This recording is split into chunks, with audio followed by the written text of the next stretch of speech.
Hey guys, welcome back to my channel. Today I get the honor to talk to the person, Teresa Skepple. She will be sharing her new book with us, Mysteries of the Kingdom Revealed. Enjoy. Greetings, I'm Jaquita Zachary Johnson, the author of Gary the Greater Gator. And of course, I enjoy letting you all know about amazing independent authors out there and wonderful, wonderful books. I have a wonderful lady that's going to be with us today. She'll tell you who she is and more about her book. Thank you so much for joining me. Thank you, Jaquita, for having me. Yes, ma'am. Let us know who you are. Okay, yes, I am Teresa Skepple. I am a wife of a pastor, I might add, and mother of 4 adult children, a certified biblical counselor, I'm a Bible teacher, and I'm an author of the book Mysteries of the Kingdom Revealed. This is a study of the parables of Jesus for women. Wow. Tell us about it.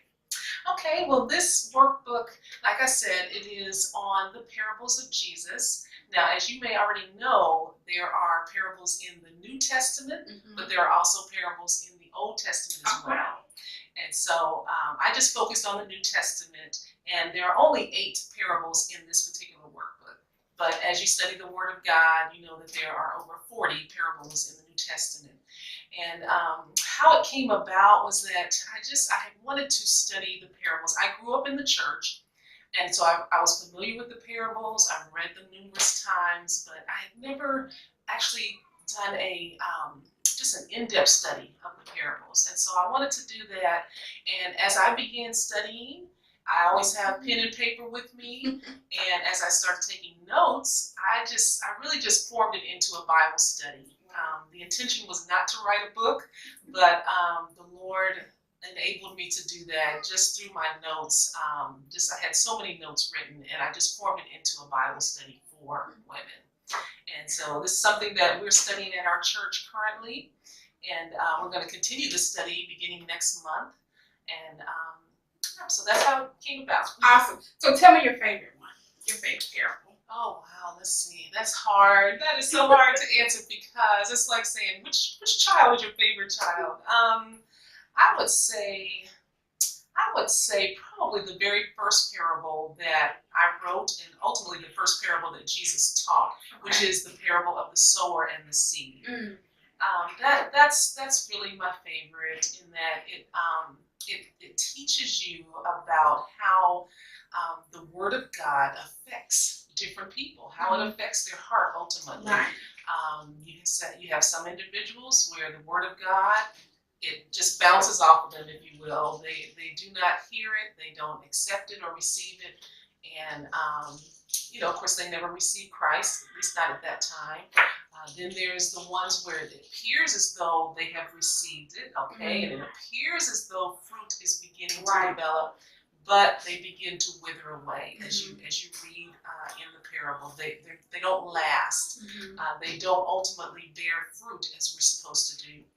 And then, of course, the last one, which is likened to good soil, that is the individual who hears the Word of God, accepts it, and begins to bear fruit. And they bear 60, 30, 100%, as the Word of God says. And so I love that parable. I love the analogy there because, of course, it deals with growth and deals with life ultimately, and that's what the parables are all about. Perfect. So how did you take the parable and make them specifically for women? Okay, that's a good question because the parables of Jesus are for everyone, just as the Word of God is for everyone. The way in which the Lord enabled me to write this book was that I used the discussion questions and the application from each parable. I used that and geared it towards women and the things that we struggle with, the things that we face. You'd be surprised the things that you can learn from the parables and how it can impact you as a woman. And so that's kind of what I did. A lot of the discussion questions, they are geared towards women, and it just brings about good discussion. It helps women to look at things differently, to see, how am I responding to this, and how did I receive that, that I heard. And so that's kind of how I made it pertain to women. Awesome. If you don't mind, look at some of the I love it. So let's see. You have the first, like you said, the sower and the seed, the rich fool, the merciful servant, and that's what dealing with forgiveness from the heart. The 10 virgins, are you ready to meet the bridegroom? I'm not going to tell it all, but guys, it's absolutely amazing. And just as a woman, just being able to relate to life, and everything we got, motherhood, and just dealing with so much. And so I love how you have taken the word and made it applicable to every woman, every walk of life. And how could we use this as it relates to a Bible study, even within our church? Yes, well, that's a good question as well, Jaquita.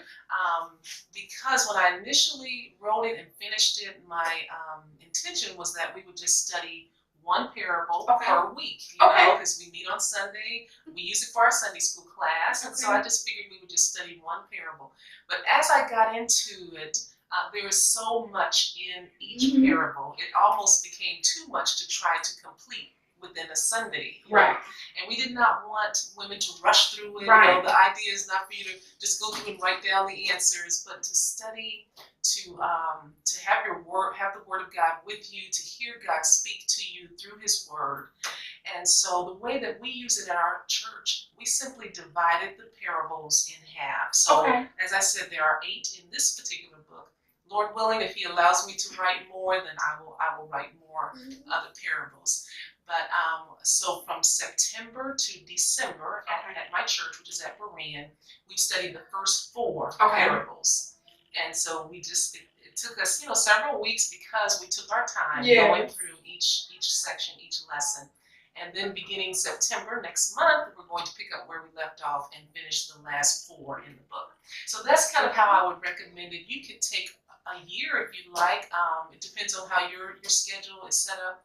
But this is something that you can do over the year, over a summer. Just take your time working through each parable. I love it. And if we wanted to purchase the book, how do we do that? Okay, this particular book is available on Amazon.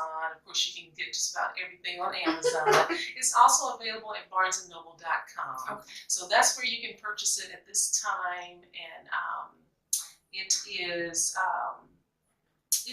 it's available on both of those. Perfect. And we want to follow you or invite you out somewhere. How do we follow you on social media or get in contact with you? Okay, thank you. I am on Facebook, just like most people are. So if you just want to type in my name, Teresa Skepple, you'll find my Facebook page.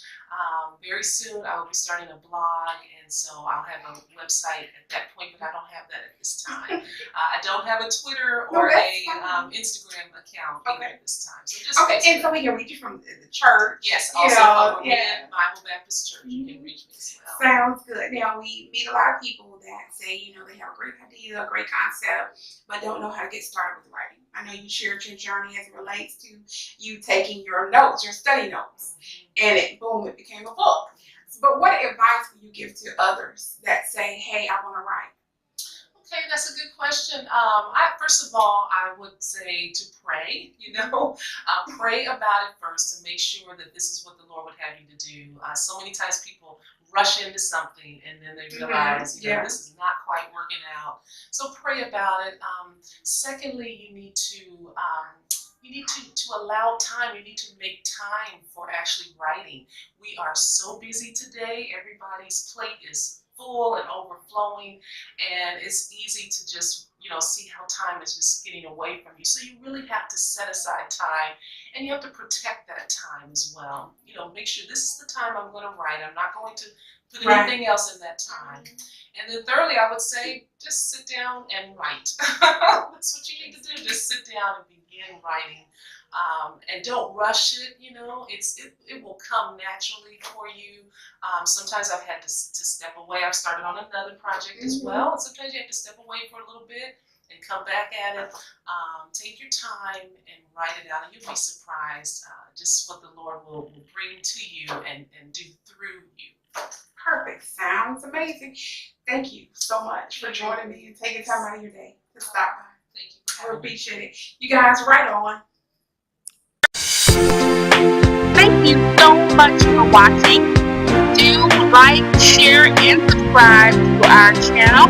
If you want to know more about Teresa Skepple, please click the link. You guys have an amazing day.